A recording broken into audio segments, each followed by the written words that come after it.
बेटे ने कहा अब्बा हुजूर आप भी सच्चे हो, आपका ख्वाब भी सच्चा है, ख्वाब को सच्चा कर लो, बेटा तैयार है। 4 फरमाइश है, आंख पर पट्टी बांध लेना, मेरे हाथ पांव को बांध देना, चाकू तेज कर देना, और जब मुझे ज़बह करना तो मेरा सर आसमान की तरफ नहीं जमीन की तरफ कर देना, ताकि सजदे की हालत में तेरा बेटा कुर्बान हो जाए। और आखिरी फरमाइश ये है, जब मैं कुर्बान हो जाऊं तो मेरा कपड़ा मेरी माँ के हवाले कर देना, ताकि सब्र हो जाए कि मेरा बेटा राह खुदा में जान दे करके कामयाब हो गया। पेदर बोला के बेटा आज मैंने ख्वाब देखा है, किताबे जिंदगी का एक निराला बाब देखा है। ये देखा है कि मैं खुद आप तुझको ज़ब्ह करता हूँ, खुदा के नाम पर तेरे लहू में हाथ भरता हूँ। कहा फर्जंद ने ए बाप इस्माइल साबिर है, खुदा के हुक्म पर बंदा पैतामील हाजिर है, मगर आँखों में अपनी आप पट्टी बांध लीजिएगा, मेरे हाथों को और पैरों में रस्सी बांध दीजिएगा। मशीयत का मगर दरियाए रहमत जोश में आया, कि इस्माइल का एक रोग कटने नहीं पाया। ये तात और कुर्बानी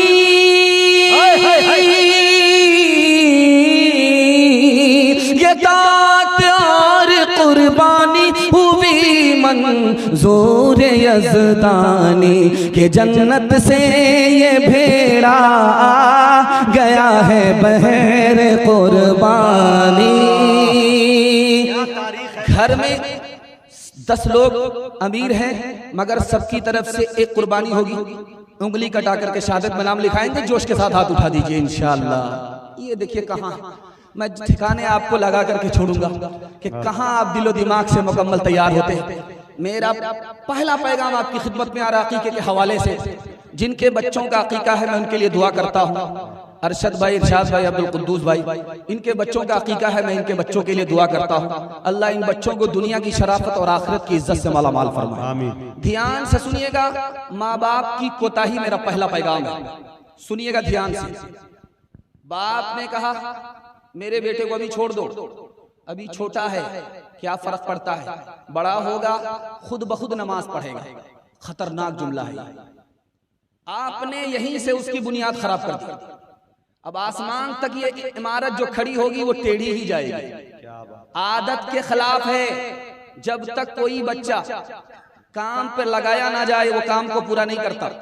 नमाज वो खुद ब खुद पढ़ेगा नहीं, आदत के खिलाफ है। और जब बचपन में उसके नमाज पढ़ने की आदत नहीं हुई तो वो जवानी में नमाजी बन नहीं सकेगा।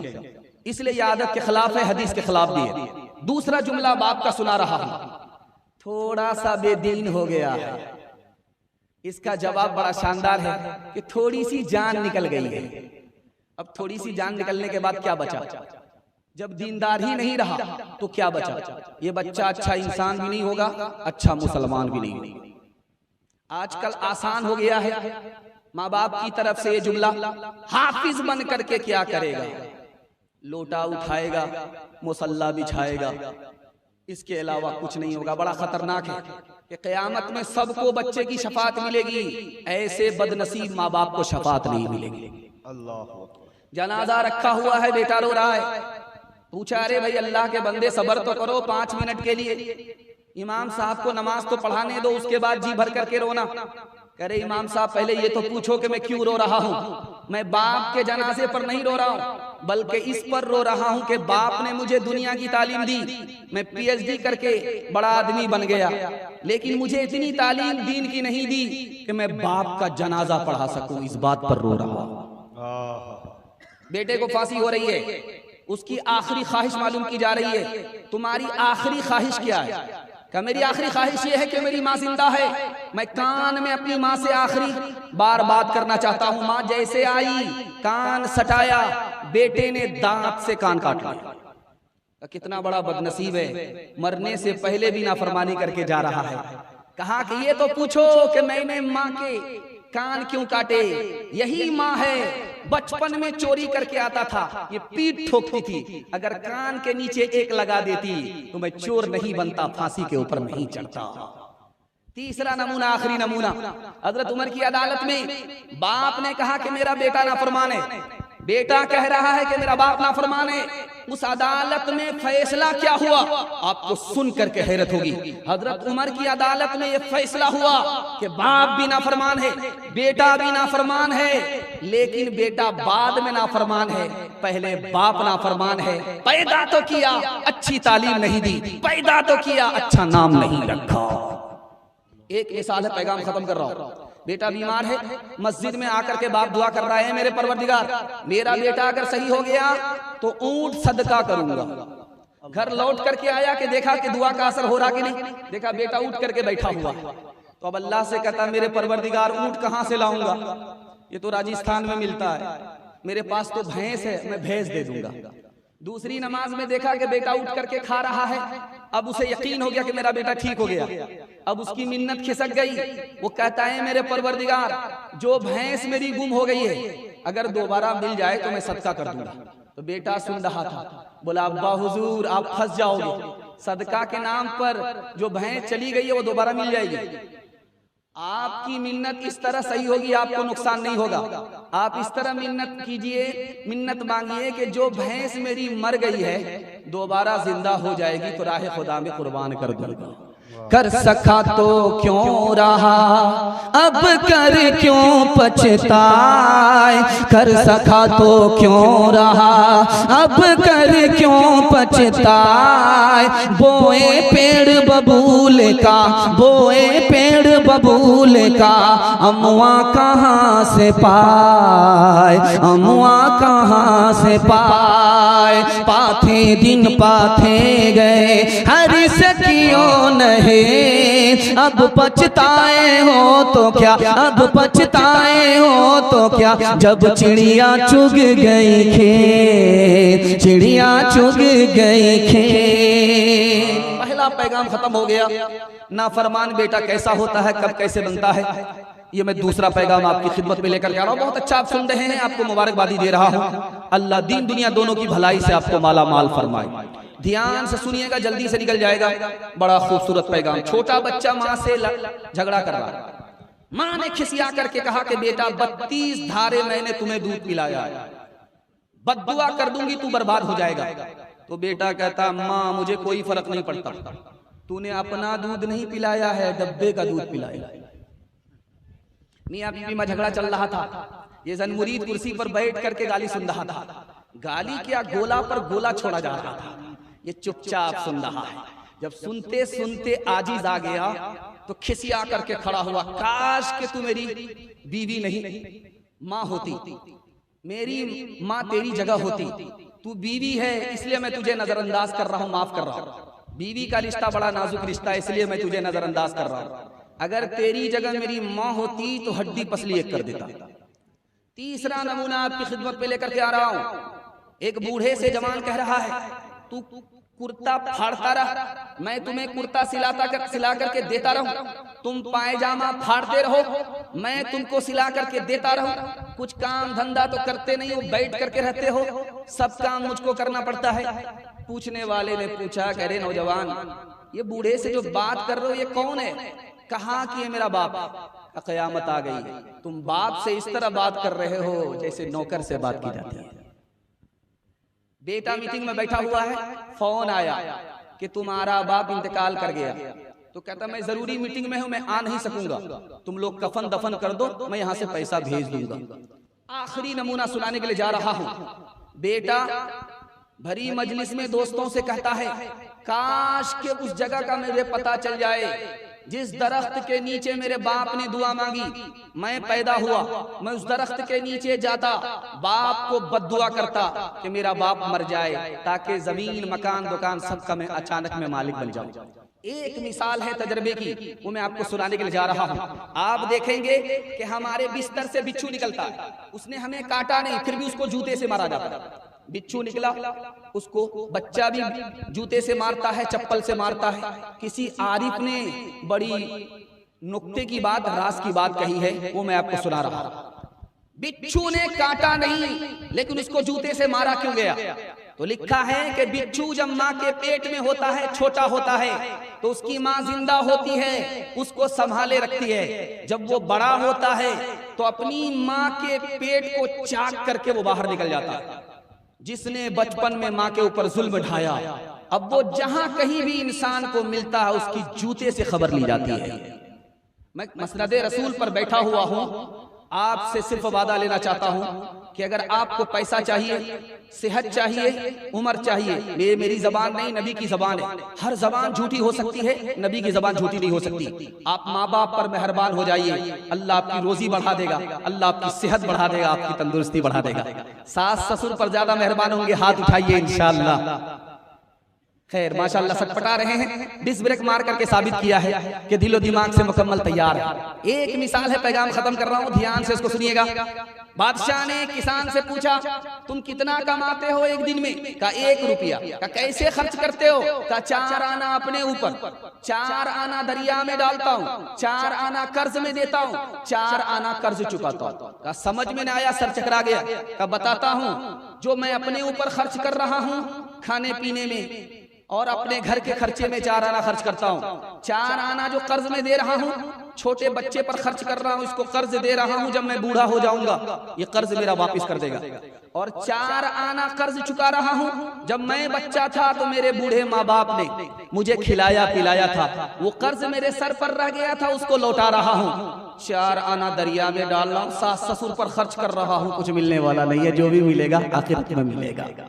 है बुराई जहर काले नाग का, है बुराई जहर काले नाग का, है बुराई एक तो दाग का, है बुराई जहर काले नाग का, है बुराई एक तो दाग का, है बुराई जहर काले नाग का, है बुराई एक तो दाग का, जो गिरेगा उसमें वो जाएगा जल, तेरे कामों के मिलेंगे तुझको फल, आज जो कुछ बोया है काटेगा कल, तेरे कामों के मिलेंगे तुझको फल। ध्यान से सुनिएगा, ये जो मेरा पैगाम है, तीसरा पैगाम कि माँ बाप की जिम्मेदारी क्या है, अकीके का प्रोग्राम है, इसके हवाले से आप सुन रहे हैं। कुछ याद रहे अनारे, इसको याद करके जाइएगा, जिंदगी भर के लिए आपको ये काम आएगा। सुनने के लिए तैयार हैं? जोश के साथ हाथ उठाइए। अल्लाह हमारे सुनाने को, आपके सुनने को बेहद कबूल फरमाए। ध्यान से सुनिएगा। आप चाहते हैं कि हमें नेक साले औलाद मिले, तो आपकी पहली जिम्मेदारी है दीनदार औरत से निकाह कीजिए और बच्चे के हलक के नीचे हराम ना आए, इस पर ध्यान दीजिए। अच्छी तालीम दीजिए, अच्छा नाम रखिए, अच्छे माहौल में बच्चे को पालिए और पोसिए। मैं गारंटी लेकर के जाता हूं, अल्लाह उस बच्चे को सहाबा का असर अता फरमाएगा। वो नेक होगा, एक होगा, माँ बाप का दिल भी खुश होगा और आंख भी ठंडी होगी। दूसरे काम की तरफ ध्यान दीजिए। जब बच्चे की उम्र 6 साल हो जाए, आप उसको इल्म और अदब दीजिए। जब बच्चे की उम्र 7 साल हो जाए, आप उसको नमाज का हुक्म दीजिए। जब बच्चे की उम्र 9 साल हो जाए, उसका बिस्तर अलग कर दीजिए। जब बच्चे की उम्र 12 साल हो जाए, आप उसकी कड़ी निगरानी कीजिए। यही उम्र है बनने की, यही उम्र है बिगड़ने की। 3 आदमी के साथ बराबर नरमी करेंगे, नुकसान ही नुकसान होगा। घोड़ा के साथ अगर बराबर नरमी करेंगे, नाफरमान हो जाएगा। औरत के साथ बराबर नाफरमानी नरमी करेंगे नाफरमान हो जाएगी, बच्चे के साथ बराबर नरमी करेंगे नाफरमान हो जाएगी। नरमी की जगह नरमी, सख्ती की जगह सख्ती करेंगे तो बच्चा बच्चा बन करके दिखाएगा। तीसरी बात का ध्यान दीजिए, 3 तरह के बच्चे मस्जिद में आते हैं। मस्जिद के ग्राउंड में जलसा हो रहा, 3 तरह के बच्चे मस्जिद में आते हैं और बाप खुद हाथ पकड़ करके उन बच्चों को लाता है। एक बच्चे का लाना हराम है, एक बच्चे का लाना बेहतर नहीं है, एक बच्चे को लाना जरूरी है। जो बच्चा इतनी तमीज नहीं रखता कि पाकी और नापाकी क्या है, मस्जिद और अपना घर क्या है, ऐसे बच्चे को मस्जिद में लाना हराम है। जो बच्चा थोड़ी सी समझ रखता है ये अल्लाह का घर है, बाप के बराबर में खड़ा है, शैतानी नहीं करता, बाप से छूटा बच्चों में पहुंचा, शैतानी करता है, ऐसे बच्चे को लाना जायज तो है लेकिन बेहतर नहीं है। तीसरा बच्चा है जो इसकी समझ रखता है कि अल्लाह का घर है, जो इसकी तमीज रखता है ये पाकी है और नापाकी है, ऐसे बच्चे को लाना जरूरी है ताकि बचपन में नमाज की आदत हो जाए। 3 बात की तरफ आप बहुत ध्यान दीजिएगा। बच्चे को बात बात पर मारना नहीं है, वो बेशरम और बेहया बन जाएगा। दूसरी बात, उसका दिमाग कमजोर हो जाएगा। तीसरा नुकसान ये होगा वो बात बात पर भूलेगा, उसको सबक याद ही नहीं रहेगा। दूसरे काम पर ध्यान दीजिए, जब बच्चा आपका घर में रहे मियाँ बीवी को झगड़ा नहीं करना है। जब बच्चा घर से निकल जाए फुटबॉल खेलिए, क्रिकेट खेलिए, सब चलता रहे, लेकिन बच्चा जब घर के अंदर मौजूद रहे आपको झगड़ा नहीं करना। जानते कितना बड़ा नुकसान होता है, लम्हे की खता होती है, सदियों की सजा होती है। बच्चा आपका घर में मौजूद है, मियाँ बीवी का झगड़ा चल रहा है, बच्चा माँ बाप को निगाह से गिरा देता है, बचपन में कदर नहीं करता, जवानी को में इज्जत नहीं देता। एक बात खास, जब बच्चा आपका घर में रहे तो मोबाइल आपको देखना नहीं, मोबाइल संदूक में बंद कर दीजिए। जब बच्चा चला जाए तो मोबाइल निकालिए, कुरान सुनिए, बयान सुनिए, चलेगा।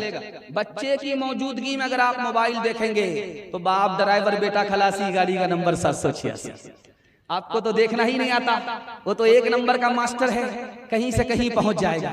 एक बादशाह थे, उसके 3 वजीर थे, एक बंगाली था, दूसरा बिहारी था, तीसरा पंजाबी था। तीनों झगड़ा करते थे, कोई किसी को बड़ा मानने के लिए तैयार नहीं, सब अपने को बड़ा करता था। एक रिटायर वजीर ने कहा, हुजूर ये झगड़ा 1 दिन में खत्म हो जाएगा, तीनों को बुलाइए, इम्तिहान लीजिए, जो पास करे उसको रखिए, जो फेल कर जाए उसको बर्खास्त कर दीजिए। तो बुला करके बिहारी से पूछा कि तुम्हें क्या पसंद है, का मुझे बैर पसंद है, लेकर के आओ। बंगाली से पूछा कि तुम्हें क्या पसंद है, का मुझे मालदा आम पसंद है, का लेकर के आओ। पंजाबी से पूछा कि तुम्हें क्या पसंद है, का मुझे कटहल पसंद है, का कटहल लेकर के आओ। तीनों लाइन से लग गए, इम्तिहान हो रहा सबसे पहले बिहारी का। तो बादशाह ने कहा, देखो ये बैर है, इसको चबा नहीं सकते, गुठली फेंक नहीं सकते, निगल करके बैर पास करना होगा। बैर पास, इम्तिहान पास, बैर अटका, यहां से बर्खास्त। अब हाइब्रिड बैर था, सुगवा बैर था, लंबा बैर था, कहां पास होगा, जाकर के अटक गया तो बाप बाप करने लगा, रोने लगा। उसके बाद जब उसने खोखी की, दोबारा बैर मुंह में वापिस आ गया तो हंसने लगा। तो बादशाह को हैरत हुई, इसका रोना तो समझ में आता है, अटक जाता है, मौत का खौफ होता है इसलिए रोता है, लेकिन हंसता क्यों है? उसने कहा, ओ नालायक, तेरा रोना तो समझ में आता है लेकिन हंसता क्यों? कहा, हुजूर हंसने की वजह यह है, छोटे से बैर में मेरा ये हाल है, याम कटहल वाले का क्या हाल होगा। छोटे से स्क्रीन टच मोबाइल ने बाप को बंदर बनाया, बेटे को हनुमान बनाएगा, ये लंका जलाएगा, लंका बुझाएगा नहीं। इसलिए बच्चे के सामने मोबाइल नहीं देखना है। हाथ उठा करके वादा कीजिए, अखबार रोज पढ़ेंगे, कुरान कभी कभी इंशाअल्लाह।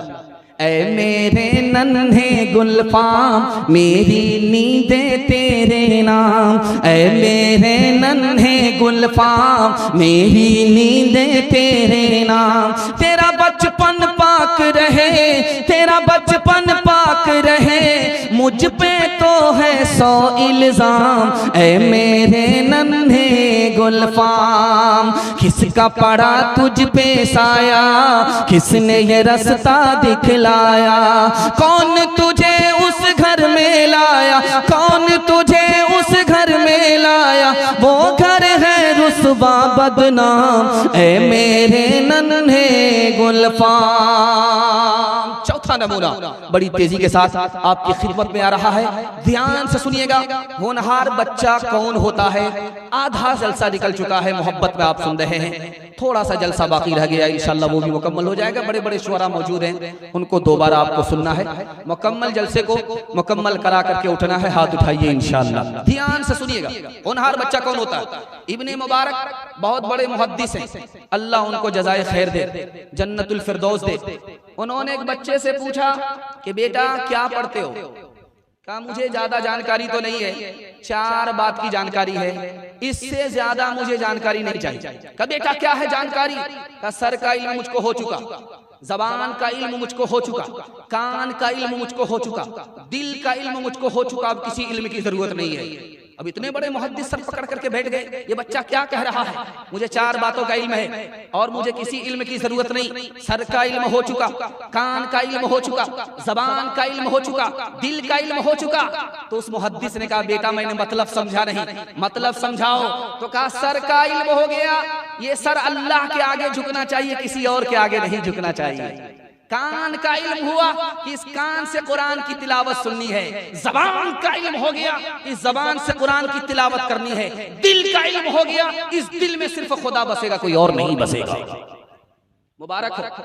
निजामुल मलिक बहुत बड़ा बादशाह है, मदरसा बनाया, मदरसे के बच्चों को बिठा करके सवाल किया कि क्यों आए हो मदरसे में, क्या पढ़ने के लिए आए हो? तो एक बच्चा बोला मैं बादशाह का बेटा हूँ, बादशाह बनने के लिए आया हूँ। कहा इन्ना लिल्लाह, ये तो 1 नंबर का दुनियादार बनेगा। दूसरे बच्चे ने कहा मेरा बाप वजीर है, मैं वजीर बनना चाहता हूँ। कहा अस्तगफिरुल्लाह। तीसरे बच्चे से पूछा कि तुम क्या बनना चाहते हो? कहा मेरा बाप सिपह सालार है, मैं सिपह सालार बनना चाहता हूँ। अब मदरसा का बच्चा, मदरसे में इतना बड़ा दुनियादार, इस मदरसे पर मैं कल बिल्डोजर चला दूंगा। कोने में देखा एक बच्चा बैठा हुआ था, उसी बच्चे का नाम इमाम गजाली था। उस बच्चे से पूछा कि बेटा मैं तो जा रहा हूँ मायूसी में, तुमसे भी पूछ लेता हूँ कि तुम इस मदरसे में क्यों आए हो? कहा कि हुजूर मैं इस मदरसे में इसलिए आया हूँ, मुझे इस मदरसे में आने से पहले ये मालूम नहीं है खुदा कौन से काम से राजी होता है, खुदा कौन से काम से नाराज होगा। मैं तो इतनी ही जानकारी के लिए आया हूँ। बादशाह ने पेशानी चूम करके कहा मुबारक हो, तू इस मदरसे में बाकी है, मदरसा बाकी है, अगर तू नहीं रहता इस मदरसे पर मैं बिल्डोजर चला देता। हजरत थानवी ने एक बच्चे से पूछा बेटा स्कूल में पढ़ते हो, एक सवाल का जवाब दो, अरबी अच्छी है या इंग्लिश अच्छी है? उस बच्चे ने, मुसलमान के बच्चे ने स्कूल में पढ़ करके भी कितना शानदार जवाब दिया, आपको हैरत होगी सुन करके। उस बच्चे ने कहा इसमें पूछने की क्या बात है, इंग्लिश से बढ़ करके अरबी है। क्यों? अल्लाह का कुरान अरबी में नाजिल हुआ, इंग्लिश में नाजिल नहीं हुआ। इब्लीस बैठा हुआ था, मकतब से एक बच्चा निकला, बोतल सामने लेकर के खड़ा हो गया। अब बच्चा एक सवाल का जवाब दो, इस बोतल में आसमान और जमीन आ सकता है कि नहीं आ सकता? तो उस बच्चे ने कहा कि आसमान और जमीन इस बोतल में आ सकते हैं कि नहीं? अल्लाह कादिर है, आजिज नहीं है। ये बोतल तो बहुत बड़ी चीज है, अगर अल्लाह चाह ले तो सुई के नाके के अंदर आसमान को भी ला सकता है, जमीन को भी ला सकता है। का मुबारक हो तुम्हारे इल्म ने तुमको बचा लिया। बच्चे के अंदर 5 खूबी है, दिखाने के लिए जा रहा हूं। वो अपनी बात कैसे मनवाता है? रो करके मनवाता है। अगर आप उसकी ख्वाहिश पूरी नहीं करेंगे, वो BBC लंदन चालू हो गया, अब वो चुप होने का नाम नहीं लेगा जब तक उसकी जिद पूरी ना हो जाए। अगर इसी तरह रो करके हम अपनी बात खुदा से मनवाले वाले बन जाते हैं तो हमारी हर बात अल्लाह के यहाँ काबिल कबूल हो जाती है। बच्चे की दूसरी खूबी दिखाने के लिए जा रहा हूं। करोड़पति का बेटा क्यों ना हो, वो जमीन पर बैठता है, जमीन पर बैठता है। चाहे कितने बड़े बाप का बेटा हो, वो जमीन पर बैठता है। उसके अंदर आजिजी है। ये आजिजी अगर हमारे अंदर आ जाए तो अल्लाह आसमान की बुलंदी अता फरमाए। बच्चों को आप देखेंगे वो खिलौने से खेलता है, मिट्टी का खिलौना होता है, उससे खेलता, उसको तोड़ देता है। यानी वो दुनिया के खिलौनों की अपने दिल में कोई कद्र कीमत नहीं रखता। उसी तरह इस दुनिया की कद्र कीमत हमारे दिल से निकल जाए तो अल्लाह कहां से कहां हमें पहुंचा दे। एक खास बात बच्चे की बताने के लिए जा रहा हूं। बच्चा पल में झगड़ा करता है, उस झगड़े को भूल जाता है, सीने में कीना नहीं रखता। अगर ठीक उसी तरह हमारे दिल से कीना निकल जाए तो अल्लाह हमारे हक में जन्नत का फैसला फरमा दे इंशाअल्लाह। ईंट का जवाब पत्थर से देंगे, हाथ उठाइए। घर का झगड़ा अदालत में जाएगा, हाथ उठाइए इंशाअल्लाह। खैर, एक छोटी सी मिसाल है, पैगाम खत्म कर रहा हूं। दस्तरखान लगा हुआ है, खाना गर्म है, बच्चा रो रहा है। एक पूछने वाले ने पूछा कि बेटा क्यों रोते हो? कहा खाना गर्म है इसलिए रो रहा हूं। खाना गर्म है इसलिए रो रहा हूं। कहा बेटा थोड़ा सब्र कर लो, खाना ठंडा हो जाएगा, बाद में खा लेना। कहा सब्र करेंगे तो आप लोग खा लोगे, हमारे लिए कुछ नहीं बचेगा। एक आदमी ने एक बच्चे के सर पर हाथ रख करके कहा कि बेटा मैं तुम्हारा बाप बन जाऊं, इससे तुम खुश हो जाओगे? कहा कि नहीं, बाप बन जाने से मैं खुश नहीं हूंगा, तू मेरी माँ बन जा, ताकि तेरी मीठी मीठी बात मेरे बाप को बहुत अच्छा लगे और मेरे बाप को तेरी मीठी मीठी आवाज बहुत प्यारी लगे। तू बाप के बजाय माँ बन जाए, मैं इससे राजी। हाथ उठा करके वादा कीजिए इंशाअल्लाह पहले अपने बच्चे को मकतब की तालीम देकर के इंसान और मुसलमान बनाएंगे, बाद में डॉक्टर इंजीनियर प्रोफेसर बनाएंगे इंशाअल्लाह। बेटे को लोग कहते हैं आंखों का नूर है, आंखों का नूर है लुत्फ जिंदगी का तो दिल का सुरूर है, दिल का सुरूर है। अलबत्ता शर्त ये है कि बेटा हो होनहार, माइल है नेकियों पे, बुराई से दूर है, बुराई से दूर है। गुरु और चेला ये मेरा पैगाम है। इसके बाद 2 पैगाम बच्चों के हवाले से बाकी हैं। मेरे हिस्से का जलसा तकरीबन मुकम्मल होने जा रहा है। आप लोग इसको सुन लीजिए कि बच्चा हीरा कैसे बनता है, उसका बनाने वाला जौहरी उस्ताद हुआ करता है। ये पैगाम है बड़ा खूबसूरत, आप इसको जरा ध्यान से सुनिएगा। बादशाह का बेटा पैदल चल रहा है, उस्ताद घोड़े पर सवार है। बादशाह ने रोक करके पूछा कि मेरा बेटा पैदल और तुम उस्ताद सवार हो, बच्चे को पैदल चला रहे हो और तुम सवार हो। तो उस्ताद ने जवाब दिया, मैं तुम्हारा बेटा आज बेटा है, शहजादा है, कल ये बादशाह बनेगा। मैं इसे पैदल इसलिए चला रहा हूं कि जब ये बादशाह बनेगा, ये सवार होगा, ताकि पैदल चलने वाले पर इसे तरस आए, रहम आए, इसलिए इसको पैदल चलवा रहा हूं। दस्तरखान पर उस्ताद मुर्गा खा रहे हैं और बच्चे को दस्तरखान पर दाल मिल रही है। माँ ने आकर के कहा कि तुम कैसे उस्ताद हो, मुर्गा खा रहे हो, हमारे बच्चे को दाल खिला रहे हो। उस्ताद का जवाब सुनिए। वो उस्ताद शाह अब्दुल कादिर जिलानी रहमतुल्लाह अलैह थे। कहा कि तुम्हारा बेटा अभी इसी लायक है कि दाल खाए, जब वो मुर्गा खाने के लायक हो जाएगा तो मुर्गा खाएगा। मैं तो अभी उस पर मेहनत कर रहा हूं, वो मेहनत कर रहा है ताकि मुर्गा खाने के काबिल हो जाए। बच्चा नाकाम हो गया, दूसरे का बच्चा कामयाब हो गया। बाप ने आकर के शिकायत की कि मेरा बच्चा नाकाम हो गया, तुम्हारा बच्चा कामयाब हुआ। कहा कि मैं उसको फरिश्ता बना करके मकतब से घर भेजता था और तुम्हारे गलत फिल्मी माहौल ने बच्चे को शैतान बनाया। कसूर हमारा नहीं है, कसूर तुम्हारा है, इल्जाम तुम्हारे सर जाएगा, हमारे सर नहीं जाएगा। बेकसूर बच्चे को मारा गया।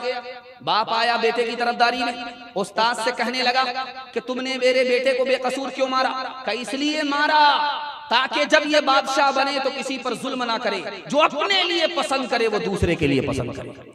सिकंदर एक बादशाह गुजरा है, उसने पूरी दुनिया पर हुकूमत किया, बाप से बढ़कर के उस्ताद की इज्जत कर रहा है। पूछने वाले ने पूछा कि बाप से बढ़कर के उस्ताद की इज्जत क्यों करते हो?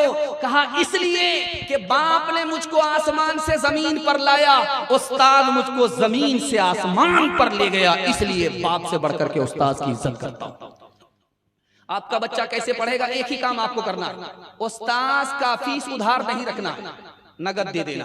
उस्ताद को खुश रखना है। आप बच्चे के उस्ताद पर मेहरबान होंगे, उस्ताद आपके बच्चे पर मेहरबान होगा। भलाई आप ही का है, नुकसान आपका नहीं है। हाथ उठा करके वादा कीजिए इंशाअल्लाह उस्ताद को खुश रखेंगे ताकि मेरा बच्चा इल्म और हुनर से माला माल हो जाए। एक मिसाल है, पैगाम खत्म कर रहा हूं। दस्तरखान लगा हुआ था, खजूर खा रहे थे। अल्लाह के रसूल भी मौजूद थे, हजरत अली भी थे। हजरत अली शागिर्द हैं और अल्लाह के रसूल उस्ताद हैं। तो सारे लोग खजूर की गुठली हजरत अली के सामने रख रहे। हजरत अली खामोश है, कुछ नहीं बोल रहे। सारे लोग अपने खजूर की गुठली हजरत अली के सामने रखे। एक सहाबी ने चुटकी किया, या रसूल अल्लाह, हजरत अली के सामने खजूर का ढेर है, गुठली का ढेर है, इससे अंदाजा होता है कि सबसे ज्यादा खजूर अली ने खाई है।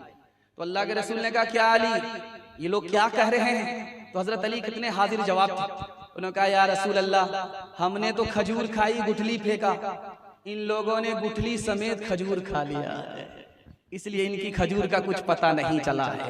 जला सकती है शम्मा कुछ तक मौजे नफसुन की, इलाही क्या छुपा होता है अहले दिल के सीनों में, इलाही क्या छुपा होता है अहले दिल के सीनों में। न पूछिन खैर का पोशों की इरादत हो तो देखिन को, यदे बैजा लिए बैठे हैं अपनी आस्तीनों में। तमन्ना दर्द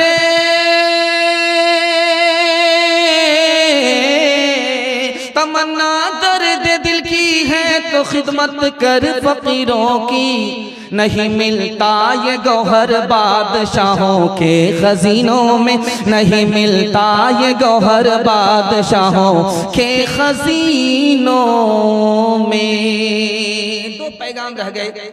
आप भी सोचेंगे कि पता नहीं कितना भारी भारी मुताला सर पर आएगा और कितना वजन उठाना पड़ेगा। जल्दी से आपको फारिग कर रहा हूं। बस एक खूबसूरत पैगाम कि आदमी बड़ा कैसे बनता है। बड़ा बनता है इल्म और हुनर से। आपके बच्चा के पास ज्यादा पैसा आए, आपको खुश होने की जरूरत नहीं है। आपको खुश होना उस वक्त है जब आपके बच्चे के पास ज्यादा इल्म आ जाए। ज्यादा पैसा आएगा, दुश्मन ज्यादा होंगे, खतरे की बात है, खुशी की बात नहीं। ज्यादा इल्म होगा, मोहब्बत करने वाले ज्यादा होंगे, खुशी की बात तब है। ध्यान से सुनिएगा। लुकमान हकीम से पूछा, आप इतने बड़े हकीम कैसे बन गए? का इल्म और हुनर मुझको नाबीना से मिला। जो आंख का नाबीना होता है उससे मुझे हुनर और हिकमत मिली। कैसे? वो फूक फूक करके कदम रखता। और बेअदब से मुझे अदब मिला। इमाम गजाली से पूछा गया, आप इतने बड़े इमाम कैसे बन गए? का जो चीज मालूम नहीं थी उसको पूछे बगैर मैं चैन से बैठा नहीं, इसलिए अल्लाह ने आसमान की बुलंदी मुझे अता फरमाया। पूछा गया हसन बसरी से, आप इतने बड़े इमाम कैसे बने? मेरे दूसरे साथी के पास कम इल्म था, मेरे पास सबसे ज्यादा इल्म था, इसलिए अल्लाह ने मुझे दुनिया में सबसे ज्यादा चमका दिया। हकीम जालिनूस से पूछा, आप इतने बड़े हकीम कैसे बन गए हो? कहा, मेरे दोस्तों ने शराब पर पैसा बहाया, मैंने चराग के तेल पर पैसा लुटाया, मैं आबाद हो गया, वो बर्बाद हो गए। आखिरी नमूना आपकी खिदमत में है। हजरत नानोतवी के हवाले से आता है।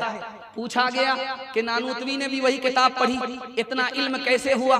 का उस्ताद का अदब बहुत ज्यादा था, इसलिए अल्लाह ने दुनिया में चमकाया, रुतबा को बुलंद फरमाया। इसलिए हाथ उठा करके वादा कीजिए, खुद अपने उस्ताद का अदब करेंगे, अपने बच्चे को अदब की तालीम देंगे। हाथ उठाइए इंशाअल्लाह। एक मिसाल पैगाम खत्म कर रहा हूँ। आपने अलीगढ़ यूनिवर्सिटी का नाम सुना है, बहुत मशहूर इदारा है, सैयद अहमद खान साहब ने बनाया। उन्हीं 1875 में। दुआ कीजिए अल्लाह उनको पूरी मिल्लत की तरफ से जज़ाए खैर दे। 3 नौजवान सफर कर रहे थे अलीगढ़ में दाखिला लेने के लिए। तीनों का टिकट नहीं था। एक बूढ़ा सीट पर बैठा हुआ था, उसी का टिकट था, कंफर्म टिकट था। एक जवान आकर के कहता, ओ बड़े मियाँ पैर समेटो, हमें नहीं पहचानते, मैं कौन हूँ? अहमद असरार। दूसरा लड़का बोला, मैं भी इसी सीट पर बैठूंगा, संभल करके बैठ जाओ, लेटने की जरूरत नहीं है, मेरा वेटिंग टिकट हुआ तो क्या हुआ, मुझे नहीं पहचानते, मैं कौन हूँ? हबीब मुख्तार।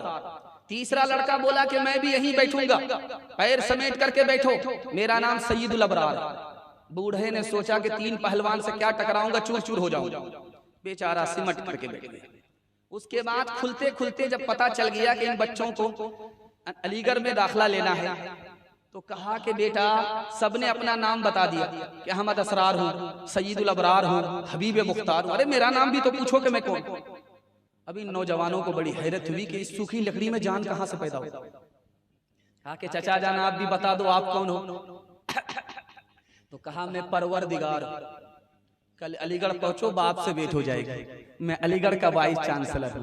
खुदा तुम्हें किसी तूफान से आश ना कर दे, खुदा तुझे किसी तूफान से आशना कर दे, कि तेरे बहर की मौजों में इज़्तिराब नहीं, तुझे किताब से मुमकिन नहीं फराग के तो किताब ख़्वाह मगर मगर साहिबे किताब नहीं। आखिरी पैगाम अकीका के हवाले से सुना करके इसको मैं मुकम्मल करने के लिए जा रहा हूँ। उसके बाद 2-3 पैगाम देकर के अपने हिस्से के जलसे को मुकम्मल कर रहा हूँ। आप लोग सुनने के लिए तैयार हैं? थक गए हैं तो दोनों हाथ उठा दीजिए। खैर, माशाअल्लाह, ध्यान से सुनिएगा, जल्दी से निकल जाएगा। आदम अलैहिस्सलाम ने अपने बेटे से कहा, बेटा दुनिया पर मुतमईन मत होना, मैं जन्नत पर मुतमईन हुआ, मुझे जन्नत से निकाल दिया गया। बेटा औरत की हर ख्वाहिश पर अमल मत करना, मैंने अपनी बीवी की ख्वाहिश पर अमल किया, जन्नत से निकाल दिया गया। बेटा हर काम के करने से पहले अंजाम सोच लेना, मैंने अंजाम सोचा नहीं, जन्नत से बाहर कर दिया गया। बेटा हर काम के करने से पहले दूसरे से मशवरा कर लेना, मैंने अगर फरिश्तों से मशवरा कर लिया होता तो जन्नत से निकाला नहीं जाता। हज़रत दाऊद ने कहा कि बेटा शेर के पीछे आ जाओ, घबराने की जरूरत नहीं है, सांप तुम्हारे पीछे आ जाए, घबराने की जरूरत नहीं है, लेकिन बेटा अगर कोई बेपर्दा अजनबी औरत तुम्हारे पीछे आ जाए, अब खौफ की बात है, खतरे की बात है। अब्बा हुजूर, औरत है, ये इंसान है, खतरे की बात कैसे है, वो तो शेर है, चीर फाड़ देगा। का बेटा वक्त से पहले कोई मार नहीं सकता, अगर वक्त आ गया है तो कोई बचा नहीं सकता, जान जाएगी लेकिन ईमान बचा रहेगा। लेकिन अगर कोई बेपर्दा औरत तुम्हारे पीछे आ गई, बेटा तुम्हारा ईमान चला जाएगा। सुलेमान अलैहिस्सलाम ने अपने बेटे से कहा, बेटा रात भर मत सोना, रात में किसी पहर जाग करके अल्लाह की इबादत कर लेना। जो रात भर सोता है क़यामत में जब वो खड़ा होगा तो नामे आमाल अमल से खाली होगा। चौथे नमूने को आप बहुत ध्यान से सुनिएगा। जाफर सादिक रहमतुल्लाह अलैह ने कहा, बेटा 5 आदमी से दोस्ती मत करना, दोस्ती करोगे नुकसान ही नुकसान होगा, नुकसान से निकल नहीं पाओगे। दोस्ती करनी है तो 3 आदमी से दोस्ती करो, 5 आदमी से दोस्ती मत करना, नुकसान ही नुकसान होगा। 3 आदमी से दोस्ती करो, नफा ही नफा होगा। अब्बा हुजूर बताइए, पहला आदमी झूठे आदमी से दोस्ती मत करना, वो करीब को दूर, दूर को करीब बताएगा तुम्हारा नुकसान। नाफरमान आदमी से दोस्ती मत करना, वो एक लुकमे में तुमको बेच डालेगा। बेवकूफ आदमी से दोस्ती मत करना, वो तुमको नफा पहुंचाना चाहेगा, तुमको उल्टा नुकसान हो जाएगा। बेटा बखील से, कंजर से, कंजूस से दोस्ती मत करना, तुम हाथ फैलाओगे मुसीबत में वो हाथ खींच लेगा, साथ नहीं देगा। बेटा 5वां आदमी रिश्ता तोड़ने वाले से दोस्ती मत करना, वो तो खुद बर्बाद है, तुमको भी बर्बाद कर देगा। 3 आदमी से दोस्ती करो, नफा ही नफा होगा। डॉक्टर से दोस्ती करो, इलाज मालूम होगा। बूढ़े से दोस्ती करो, तजर्बा मालूम होगा। आलिम से दोस्ती करो, तुम्हें इस्लाम मालूम होगा, इल्म होगा। एक आदमी दौड़ा दौड़ा इमाम अबू हनीफा रहमतुल्लाह अलैह के पास आया, कहा हुजूर गजब हो गया। क्या गजब हो गया? कहा 2 भाई एक तरफ से निकाह, 2 बहन का एक तरफ से निकाह, लेकिन इसकी बीवी उसके यहाँ रुखसत हो गई, उसकी बीवी इसके यहाँ रुखसत हो गई, अब क्या हो? का दोनों लड़के को मेरे पास बुलाओ, मसला हल कर देता हूँ, चुटकी में मसला हल कर देता हूँ। दोनों लड़के को बुलाया, का जिस लड़की के साथ तुमने रात गुजारी है वो तुम्हारी बीवी नहीं थी, वो तुमको पसंद है? कहाँ पसंद? दूसरे लड़के से पूछा कि जिस लड़की के साथ तुमने रात गुजारी बीवी समझ करके, वो तुम्हारी बीवी नहीं थी, वो तुमको पसंद है? कहाँ पसंद है? का मसला हल हो गया। अपनी अपनी बीवी जिसके साथ तुमने निकाह पढ़ा है तलाक दे दो, और जिसके साथ रात गुजारी है उससे निकाह कर लो, मसला हल हो गया। एक बूढ़ा आया डॉक्टर के पास, कहने लगा कि मेरे पेट में दर्द है, क्या ये बुढ़ापे की वजह से? का सर में दर्द है, का बुढ़ापे की वजह से? नींद नहीं आती है, बुढ़ापे की वजह से। जोर से एक तमाचा खींच करके मारा, कोई दवाई है नहीं, सिर्फ बुढ़ापा है। का मैं इसका भी बुरा नहीं मानूंगा, ये भी आपके बुढ़ापे की वजह से। तजर्बा, एक बच्चा मायूस होकर के जा रहा है, एक बूढ़े ने उसको रोका, क्या क्यों मायूस हो? कहा कि अमीर के यहाँ गया था रिश्ता मांगने के लिए, उसने मना कर दिया और शर्त लगा दी कि मेरी नहर को दूध से भर लोगे तभी रिश्ता मिलेगा। अब मैं इतनी बड़ी नहर को दूध से कैसे भर सकता हूँ, इसलिए रिश्ते से मायूस होकर के जा रहा। कहा बेटा मसला हल है, 2 मिनट में तुम जाकर के बोलो कि ठीक है तुम्हारी नहर को मैं दूध से भरने के लिए तैयार हूँ, आज भर दूंगा, तुम अपना पानी खाली करो, मैं नहर को दूध से भरता हूँ। उसकी नानी मर जाएगी, खाली नहीं कर पाएगा। दुनिया के रंज सहना और मुंह से कुछ न कहना, सच्चाइयों के बल पे आगे को बढ़ते रहना, रख दोगे एक दिन तुम, रख दोगे एक दिन तुम संसार को बदल के। बच्चों दिखाओ चल के, अपने हो या पराए, सबके लिए हो न्याय। देखो कदम तुम्हारा हरगिज न डगमगाए। रस्ते बड़े कठिन हैं, रस्ते बड़े कठिन हैं, चलना संभल संभल के। बच्चों दिखाओ चल के। बस आखिरी पैगाम सुना रहा हूं, सुनने के लिए आप लोग तैयार हैं? दोनों हाथ उठाइए इंशाअल्लाह। बेटी से काम ज्यादा लेंगे, तालीम कम देंगे। हाथ उठाइए, बिल्कुल सही जा रहा है। खैर 4-5 आदमी तो फिर भी फिसल ही जा रहा है। खैर आपकी गलती नहीं है, मेरे अंदाज की गलती। अगर आप मेरी जगह होते, मुझसे सवाल होता, मैं भी फंस जाता। चलिए चलने दीजिए, ध्यान से इसको सुनिएगा। बड़ा खूबसूरत पैगाम आपकी खिदमत में आ रहा, ध्यान से सुनिएगा। कुंवारी लड़की है, शादी नहीं हुई है, नमाज पढ़ती है, एक नमाज का सवाब 10 नमाज, इससे ज्यादा नहीं मिलेगा। लेकिन लड़की की शादी जैसे हुई, वही लड़की अब नमाज पढ़ रही है उसी मुसल्ले में, एक नमाज का सवाब 21 नमाज के बराबर मिला करता। शादी के बाद हमल हो गया, पेट में बच्चे की आमद हुई, क्या इनकलाब आता है अल्लाह की तरफ से। उस लड़की के पिछले तमाम गुनाह अल्लाह माफ कर देता है। अब वो बच्चा पेट में बड़ा हो रहा है, माँ को बैठा नहीं जाता। अब वो बच्चा पेट में बड़ा हो रहा है, माँ को लेटा नहीं जाता। जब वो बैठती है तो आह निकलती है, जब वो लेटती है तो ओह निकलती है। अल्लाह की तरफ से इनकलाब देखिए, उस आह के ऊपर, उस ओह के ऊपर अल्लाह तस्बीह का सवाब अता फरमाता है। ठीक जब 9 महीने पूरे हो गए, अब दर्द शुरू हो रहा है। 400 तलवार अगर किसी के ऊपर पड़े तो उतनी तकलीफ नहीं होती, इससे बढ़कर के माँ को तकलीफ होती है जब वो अपने बच्चे को जन्म देती है, मौत के मुंह में चली जाती है। और जानते हैं, वो मौत के मुंह से अगर वापिस आ गई तो अल्लाह जन्नत को उसके कदमों में डाल देता है। अगर वो मौत के मुंह में चली गई तो गर्दन कटाने वाले के बराबर शहादत का रुतबा अल्लाह अता फरमाता है। एक बात खास सुनिए, जो मेरा मौजू है, जो मैं सुनाने के लिए जा रहा हूँ। माँ की गोद में अभी छोटा बच्चा है, 1 साल का है या 2 साल का है, तोतली जबान बोलता है। माँ उससे कहती है अल्लाह बोलो, वो अल्लाह बोल रहा है। रसूलुल्लाह बोलो, वो रसूलुल्लाह बोल रहा है। ला इलाहा इल्लल्लाह बोलो, वो ला इलाहा इल्लल्लाह बोल रहा है। मोहम्मद रसूलुल्लाह बोलो, वो बोल रहा है। हर सांस के बदले माँ को सदके का सवाब मिलता है। बच्चा बड़ा हुआ, समझदार हुआ, माँ ने उसको मकतब का रास्ता दिखाया। बच्चे ने 3 साल में कुरान मुकम्मल कर लिया। सूरज से बढ़कर के उस माँ को अल्लाह ताज अता फरमाएगा। मैं कैसे ससुराल गई है, एक चप्पल इधर देखा, दूसरी चप्पल उधर देखा, इस चप्पल को वहां से उठाया, यहाँ जोड़ा लगा दिया, इस चप्पल को यहाँ से उठाया, वहां जोड़ा लगा दिया। इनकलाब देखिए, अल्लाह नामे आमाल में एक नेकी का इजाफा करवाता है, एक दर्जा बुलंद करता है और एक गुनाह माफ कर देता है।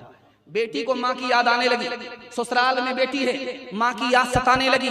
बूढ़ा बाप याद आने लगा, शौहर बाहर है, फोन करती है कि मैं अपने माँ से मिलना चाहती हूँ, अपने बाप से मिलना चाहती हूँ। शौहर ने इजाजत दे दिया। अब जैसे ही कदम आगे बढ़ रहा है, एक कदम उठा रही है माँ बाप की जियारत के लिए, 100 नेकी अल्लाह अता फरमाता है, 100 दर्जा बुलंद फरमाता है, 100 गुनाह माफ कर देता है। अब माँ बेचारी बूढ़ी इंतजार कर रही है कि बेटी आगे की नहीं आए। 100 मरतबा दरवाजे पर जाती है, फिर आकर बैठ जाती है। बाप अपने बुढ़ापे को भूल जाता बेटी के इंतजार में। जैसे ही बेटी आई, माँ अपनी बीमारी भूल जाती है मारे खुशी के, बाप अपना बुढ़ापा भूल जाता है मारे खुशी के। मोहब्बत की निगाह बेटी ने बाप के ऊपर डाली, माँ के ऊपर डाली, माँ बाप ने मोहब्बत की निगाह बेटी के ऊपर डाली। हर नजर पर अल्लाह बेटी को मकबूल हज का सवाब अता फरमाता है। माँ बेटी दोनों एक मजलिस में है, बेटी मुस्कुराती है। माँ का नाम आयशा है रजी अल्लाह अन्हा, बेटी का नाम फातिमा है रजी अल्लाह अन्हा। मुस्कुराती है तो माँ ने कहा कि बेटी बेमौका हंसने की क्या वजह है, क्यों मुस्कुरा रही हो, बेमौका कैसी हंसी है। तो बेटी ने कहा, माँ ख्याल आया मैं तो रसूलुल्लाह की बेटी हूँ, आप तो अबू बकर की बेटी हो। समझ में आ गया कि बेटी को फख्र हो रहा है। अदब भी देना है, हौसला भी देना है। कहा बेटी तुमने सच कहा, उसी नबी के सदके में हमें ईमान मिला, उसी नबी के सदके में हमें कुरान मिला। बेटी तुमने सच कहा, लेकिन बेटी मुझे भी हंसी आ रही है। अब बेटी के कान खड़े हुए कि माँ को किस बात पर हंसी आ रही है। अब बेटी एक वक्त आएगा, तू इंतकाल करेगी, कब्र में पहुंचेगी, मेरा वक्त आएगा, मैं इंतकाल करूंगी, कब्र में पहुंचूंगी। बेटी एक वक्त आएगा, तू कब्र से निकलेगी, जन्नत में जाएगी, तेरे हक में फैसला होगा, मेरे हक में फैसला होगा। बेटी मैं कब्र से निकलूंगी, जन्नत में पहुंचूंगी। लेकिन बेटी मुझे हंसी इस बात पर आ रही है कि जब तू जन्नत में जाएगी, तेरे हाथ में अली का हाथ होगा। बेटी जब मैं जन्नत में जाऊंगी, मेरे हाथ में रसूलुल्लाह का हाथ होगा। अल्लाह अल्लाह कितना ऊंचा आयशा का है मकाम, अल्लाह अल्लाह कितना ऊंचा आयशा का है मकाम, अल्लाह अल्लाह कितना ऊंचा आयशा का है मकाम, अल्लाह अल्लाह कितना ऊंचा आयशा का है मकाम, अल्लाह अल्लाह कितना ऊंचा आयशा का है मकाम, अल्लाह अल्लाह कितना ऊंचा आयशा का है मकाम। हश्र तक उन्हीं के घर पे है मोहम्मद का क़याम, हश्र तक उन्हीं के घर पे है मोहम्मद का क़याम। जिस पे बांधा था खुदा के दुश्मनों ने इत्तेहाम, आज तक इंसान शर्मिंदा है उस इल्जाम पर।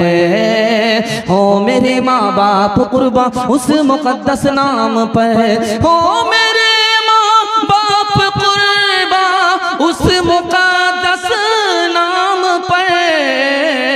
आयशा के सैकड़ों एहसान है इस्लाम पर, आयशा के सैकड़ों एहसान है इस्लाम पर। ध्यान से सुनिएगा, आखिरी पैगाम सुना रहा हूँ, 10 मिनट का मेरे हिस्से का जलसा है। आप लोग सुनने के लिए मुकम्मल तैयार हैं? हाथ उठाइए, इंशाअल्लाह मरने के बाद अमल करेंगे। हाथ उठाइए इंशाअल्लाह। ध्यान से सुनिए। 1965 में ऐलान हुआ, 1965 में हम दो हमारे दो, अगला बच्चा भी नहीं, दो के बाद कभी नहीं, कम संतान सुखी किसान। 1970 में ऐलान हुआ, नसबंदी नहीं कराओगे, ऑपरेशन नहीं कराओगे, बच्चे जितने ज्यादा होंगे कहत आ जाएगा, गरीबी आ जाएगी, बर्बादी होगी, मुल्क महंगाई का शिकार हो जाएगा। 70 आया चला गया। 1980 में ऐलान हुआ, नसबंदी नहीं कराओगे, बच्चे ज्यादा पैदा होंगे, ऑपरेशन नहीं कराओगे, बच्चे की कसरत होगी, अमीर लोग गरीब को खा जाएंगे, एक दूसरे को काट खा जाएंगे। अल्लाह ने बच्चे की आमद बाद में की, पैदावार को पहले बढ़ा दिया। ये दुनिया असबाब है, मुसब्बिबुल असबाब तो खुदा है। आपने सुना होगा कि 60 किलो दूध गाय देती थी, लेकिन आज के बच्चे आंख से देख रहे हैं जर्सी गाय 60 किलो दूध दे रही है।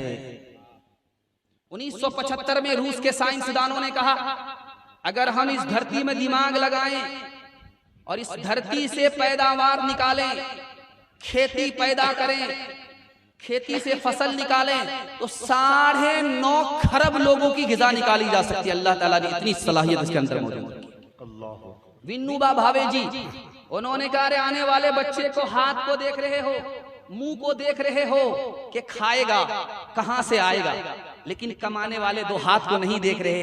खाने का मुंह एक है, कमाने के 2 हाथ। एक नुक्ते की बात सुनिए, अल्लाह आपके इल्म में इजाफा फरमाए, मेरे मुताला को ताजा फरमाए। मौत क्यों आती है, लोग मरते क्यों हैं?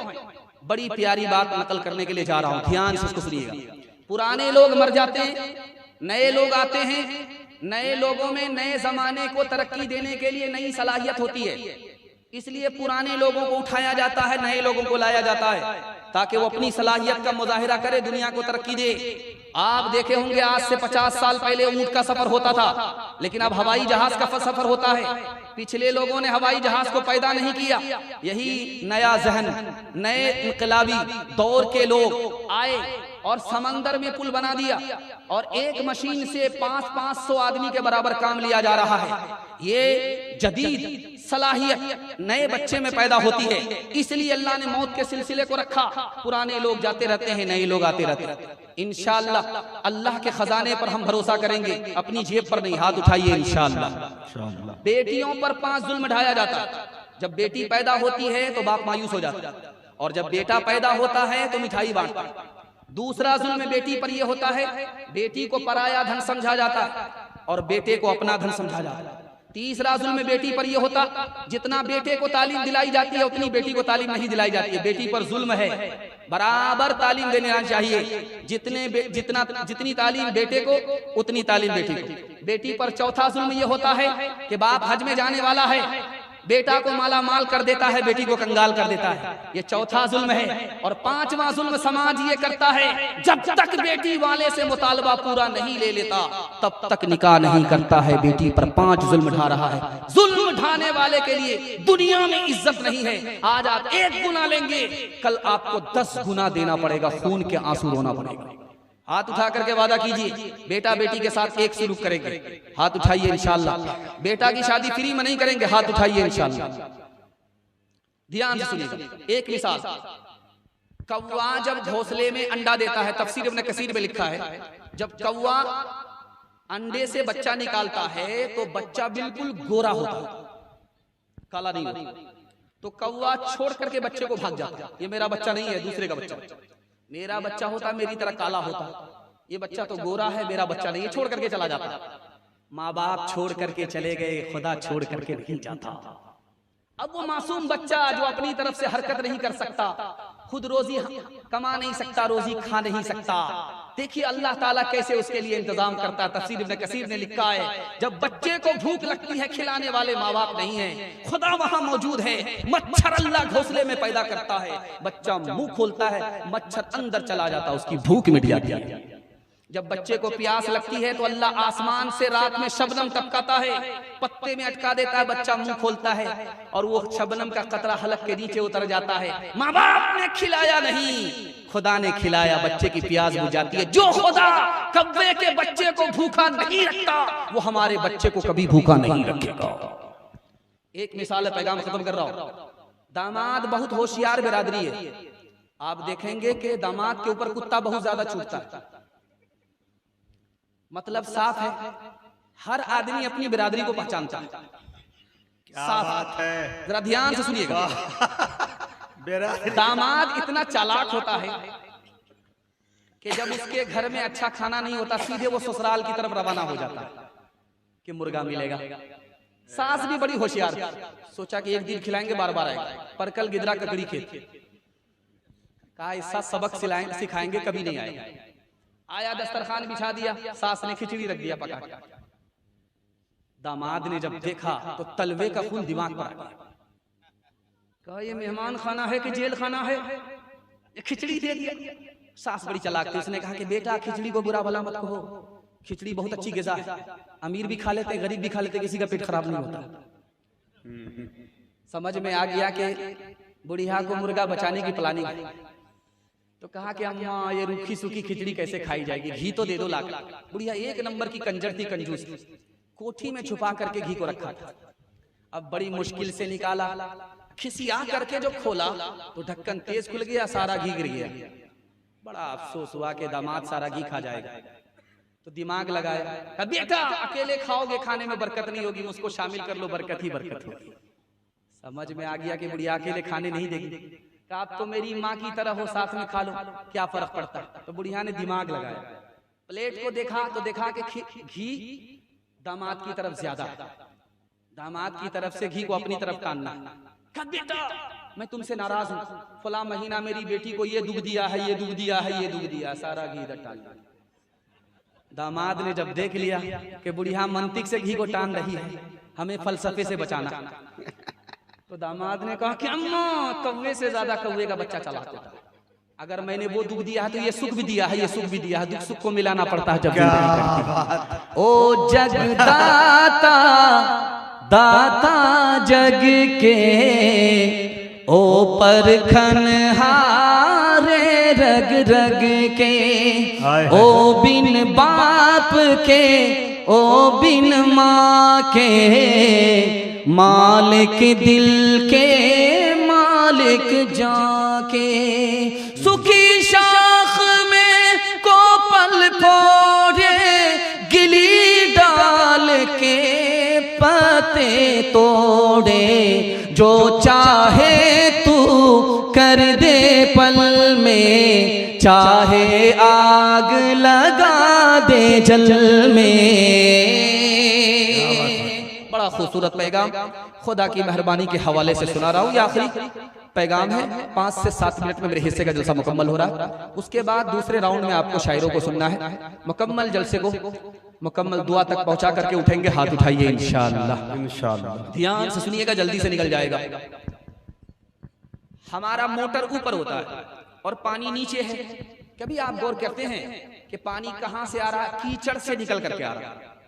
हम इधर मोटर ऑन करते हैं, पानी कीचड़ से निकल करके आ रहा है, और जब हमारे हाथ में पानी आता है तो चांदी की तरह चमकता है। कीचड़ से चांदी की तरह चमकाने वाला वो खुदा है, कोई और नहीं है। दूसरी बात सुनिए, हम लोग से जमीन पर हैं, हमारा पानी नीचे है। जो लोग पहाड़ पर हैं, दार्जिलिंग में आइए, 8000 फीट की चोटी पर लोग बसे हुए हैं, और उनका पानी कहाँ है? चोटी के ऊपर है। तो पानी कैसे अटकेगा भाई इतना ऊपर में? तो अल्लाह का निजाम देखिए, पानी को बर्फ बना करके अल्लाह ने जमा दिया है। वो पानी रिश्ता रहता है, बंदे की प्यास बुझाता रहता है। एक बात आपकी खिदमत में पेश करने के लिए जा रहा हूं। आपने बंबई को देखा है, हाजी अली को देखा है, वो समंदर पर है। उस समंदर के पानी को आप चुल्लू में लीजिए, हलक के नीचे उतार करके दिखाइए, नहीं उतरेगा। इतना खारा पानी होता, इतना कड़वा पानी होता, लेकिन अल्लाह की कुदरत देखिए, उसी पानी को, कड़वे पानी को बादल ने आकर के समंदर से उठाया और सर के ऊपर बुलंदी पर ले गया। वो पानी जमीन पर आने से पहले अल्लाह अपनी कुदरत से उसको मीठा कर देता है। एक बात पर गौर कीजिएगा, पानी पहले से मौजूद होता है, हमको बाद में प्यास लगती है, हम पानी उठाते हैं, झट से प्यास बुझा लेते हैं, और जब हमारी प्यास बुझ जाती है, जो पानी पेट में पेशाब बन जाता है, उसको अल्लाह पेशाब के रास्ते से निकाल देता, पेट में रहने नहीं देता। यही पानी अगर प्यास के वक्त में ना मिले तो आदमी दौलत को दौलत नहीं समझेगा, जान है तो जहान है। यही पेशाब अगर पेशाब के रास्ते से पेट से बाहर ना निकले तो इलाज में आदमी पैसे को पैसा नहीं समझेगा, क्योंकि जान है तो जहान है। लेकिन अभी का आपने गौर किया कि हर प्यास में अल्लाह आपको फ्री में पानी पिला रहा है। जो पेट में पानी पेशाब बन गया, अल्लाह बगैर पैसे के उसको पेशाब के रास्ते से बाहर निकाल देता है। ध्यान से सुनिएगा, 3 वक्त में आदमी रोता है। जब खुशी का मौका होता है तो आंख से आंसू छलक जाते, जब किसी का जनाजा उठता, मुसीबत होती तो आदमी रोता। इस पर अज्र मिलता है, लेकिन जन्नत से ज्यादा नहीं। लेकिन एक आंसू है, आदमी कब रोता है? खौफ में, अल्लाह के खौफ में रोता है, अपने गुनाह को याद करके। इसका अज्र बहुत बड़ा है। इधर आंख से आंसू का कतरा निकलता है, जहन्नम की आग को बुझा देता है। जन्नत में जब आए लोग पहुंचेंगे, प्यास लगेगी तो कैसे पानी पिएंगे? कबूलियत की घड़ी आपको दुआ करनी है, अल्लाह फर्स्ट क्लास के जन्नत में हम लोगों को शामिल फरमाए। ध्यान से सुनिएगा, जन्नत में जाएगा आदमी, प्यास लगेगी तो अपने हाथ से पानी उठाएगा, पी लेगा, प्यास बुझ जाएगी। उसके बाद नौकर आया, उसने पानी पिला दिया, खुशकिस्मत तो वो जन्नती होगा। इधर प्यास लगेगी, अल्लाह का हाथ बढ़ जाएगा पानी पिलाने के लिए, खुदा पिलाएगा, बंदा पिएगा, अल्लाह उनमें हम सबको शामिल फरमाए। अभी आम का टाइम है, बाग में आम लगे हुए, अल्लाह की बहुत बड़ी नेमत है। अल्लाह का नाम लेकर के खाना है और अल्हम्दुलिल्लाह बोल करके अल्लाह का शुक्र अदा करना है। एक मंतकी चोर था, चुपके से रात के सन्नाटे में बाग में पहुंचता था और आम कैसे तोड़ता था? आम अल्लाह का, मैं अल्लाह का, बाग अल्लाह का, कौन होता है मुझको रोकने वाला, टोकने वाला? बाग वाला सर पकड़ करके बैठा हुआ, वो रोज आम घट रहा है, आम जाता कहाँ है? पहरे पर बैठा हुआ था तो देखा कि ओ ये मंतिकी चोर है, इस मंतिक से ये चोरी करता है, इसको फलसफे से सबक देना। रस्सी से बांध दिया, 99 दिन चोर के एक दिन कोतवाल पकड़ा गया, उसको बांध दिया, बांध करके 2 हत्थों लाठी मारना शुरू किया। जब वो रोने लगा तो कहता कि रोता क्यों है, ये लाठी भी खुदा की है, मैं भी खुदा का, तू भी खुदा का, तो फिर चिल्लाता क्यों है। अपने मरकज से न चल मुँह फेर कर बहरे खुदा, भूलता है कोई अपनी इंतहा और इब्तिदा। याद है वो दौर भी तुझको के जब तू खाक था, किसने अपनी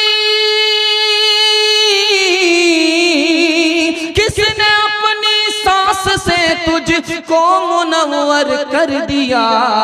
कब तक आखिर अपने रब की नेमतें झुठलाएगा, कब तक आखिर अपने रब की नेमतें झुठलाएगा। फूल में खुशबू भरी जंगल की बोटी में दवा, बहर से मोती निकाले साफ रोशन खुशनुमा। आग से शोला निकाला अबुर से आबे सफा, किससे हो सकता है उसकी बख्शिशों का हक अदा। कब तक आखिर अपने रब की नेमतें झुठलाएगा। बस नबी का भी तस्करा हो जाए, आखिरी पैगाम सुनने के लिए आप लोग तैयार हैं? 3 मिनट का, हाथ उठा दीजिए इंशाअल्लाह। बुढ़ापे में दाढ़ी रखेंगे, हाथ उठाइए इंशाअल्लाह। शादी के बाद दाढ़ी रखेंगे, हाथ उठाइए इंशाअल्लाह। ये देखिए इंशाअल्लाह इंशाअल्लाह, और मैं जनाजा ही पढ़ूंगा। नाज़िम साहब ने कह भी दिया, ध्यान से सुनिएगा।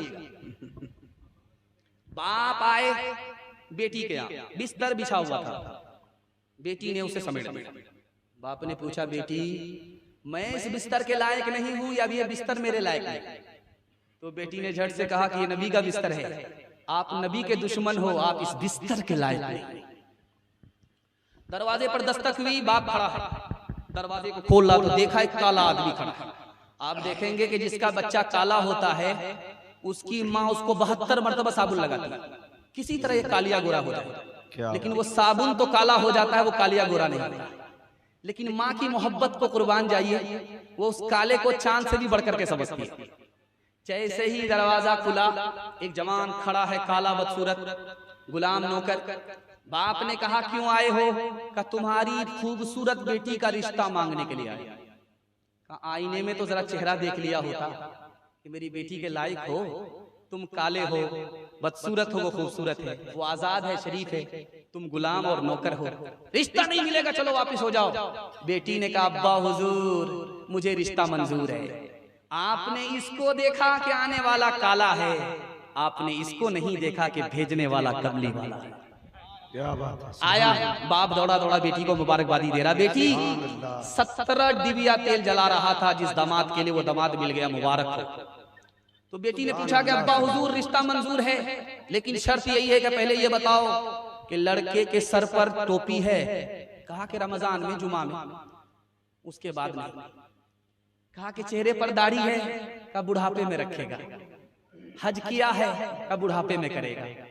रोजा नमाज करता का बाया दाया मलदार आदमी है, क्या फर्क पड़ता? अब्बा हुजूर को जो रिश्ता मंजूर नहीं है, लड़का सोनार है, मुझको सोना नहीं चाहिए, नबी की सुन्नत चाहिए। एक आदमी ने किताब में पढ़ा था कि जिसकी दाढ़ी बड़ी होती है वो बेवकूफ होता है। सोचा कि दाढ़ी को छोटा करें, बेवकूफ नहीं रहेंगे। कैंची तलाश किया, कैंची नहीं मिली। चराग जल रहा था, सोचा मुट्ठी भर दाढ़ी रहने देते हैं, जो बाहर है उसको बाहर कर देते हैं, पवेलियन पहुंचा देते हैं। चराग से जैसे ही हाथ सटाया, बाहर की दाढ़ी जैसे जली, आग से उंगली सट गई, हाथ छूट गया। बाहर की दाढ़ी को बाहर करने के चक्कर में अंदर की दाढ़ी भी चली। हर एक काम तेरा बड़े से जुदा है, वो पाबंद कुरआन तुझर पे फिदा है। हनु दो नसारा का क्यों थूक चाटा, कि मोचे तो लंबी है दाढ़ी को काटा। मोहम्मद ने महशर में जो पूछ डाला, बता ऐब सुन्नत में क्या तूने पाया, तमाशाई मत बन खबरदार हो जा, अभी वक्त फुर्सत है बेदार हो जा। शक्ल तुम्हारी औरत जैसी, तुमने बना ली सूरत कैसी, मोछ उड़ाए दाढ़ी बनवाए औरत जैसी शक्ल बनाए। तुम्हें क्या हो गया है, तुम्हें क्या हो गया है, गैर का खाएं अपना बचाएं, उस पर मौज मनाएं। तुम्हें क्या हो गया है, तुम्हें क्या हो गया है। मेरे हिस्से का जलसा मुकम्मल हो गया। 3 वादा आपसे लेना चाहता हूँ। अल्लाह की इबादत करेंगे, हाथ उठाइए इंशाअल्लाह। रसूलुल्लाह की इताअत करेंगे इंशाअल्लाह, मखलूक की खिदमत करेंगे इंशाअल्लाह। 3 काम छोड़ दीजिए, आपके घर में कभी मुसीबत नहीं आएगी, गारंटी है। हाथ उठा करके वादा कीजिए, गुनाह नहीं करेंगे इंशाअल्लाह, गलत नहीं कमाएंगे इंशाअल्लाह, गलत माहौल में नहीं जाएंगे इंशाअल्लाह। न किताबों से नवाजों से नजर से पैदा, दीन होता है बुजुर्गों की नजर से पैदा। नहीं सीखा इन्होंने दीन रखकर शेख के घर में, पले कॉलेज के चक्कर में, मरे साहब के दफ्तर में, थे के चक्कर में तो रोटी भी गई, बड़ी शेख की ताक में थे तो छोटी भी गई, न मानी बात वाइस की, थे पतलून के चक्कर में तो लंगोटी भी गई। वाखिर दावाना अनिल हम्दुलिल्लाहि रब्बिल आलमीन।